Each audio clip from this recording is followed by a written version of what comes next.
In this activity, we'll be creating a program that utilizes external crates. External crates allow you to easily use other people's code within your programs so you can efficiently create new software. Once you're ready, let's hop into Visual Studio Code and get started. Once Visual Studio Code loads, navigate to your Activities directory.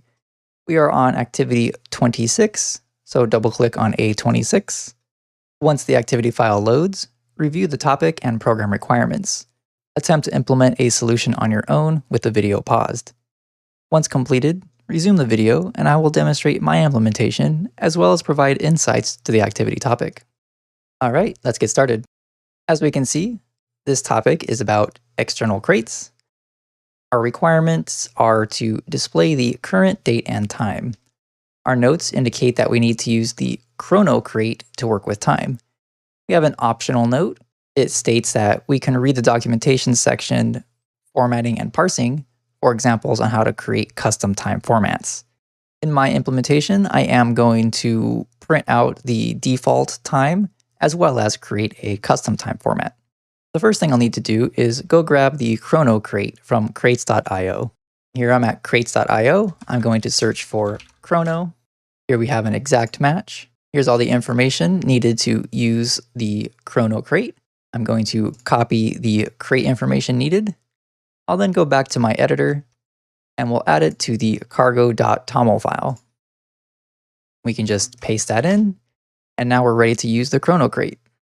Now that the chrono crate is included within our software, we can go and open up the documentation and see how to actually use this. As we can see, the crate documentation also explains how you can use it, as well as additional features and optional features that are available depending on your environment.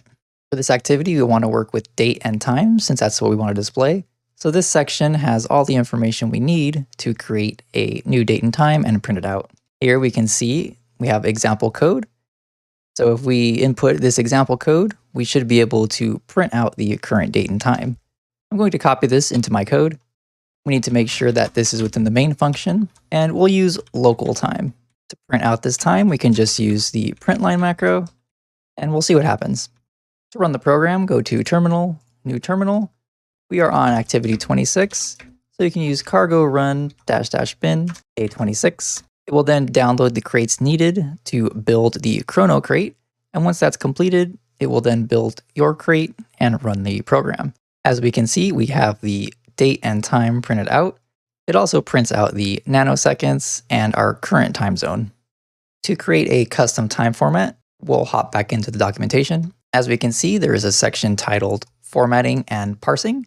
We can use this section to determine a new format. We can also take a look at these format string tokens, and they describe what will be printed if we pass in a time. So if we use %d, lowercase d, it'll print out the day number from 01 to 31. I'm not going to be using this list. I'm just going to pick one that's already here. This one looks a little bit more readable than the one that we had before. So I'm just going to copy this right here. I can use it within my print line macro. So we'll change local, and that will now be local.format. And then this is the existing format string that prints out the format that was displayed. So we have year, dash, month, dash, day, hour, colon, minute, colon, second. So it should print out with a format that's easier to read. Let's try it out.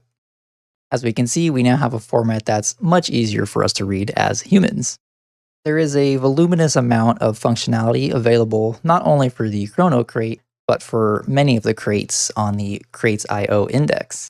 As mentioned in the demo, there's tens of thousands of crates, and so it may take a while to find what you're looking for, but you can use lib.rs, and that site has everything categorized, so it may be easier to find what you're looking for if you navigate to that website. Using other people's code within your programs is a standard practice within the Rust ecosystem and community, and it will help you create your programs much more easily and efficiently. This concludes the activity on external crates. I'll see you in the next presentation.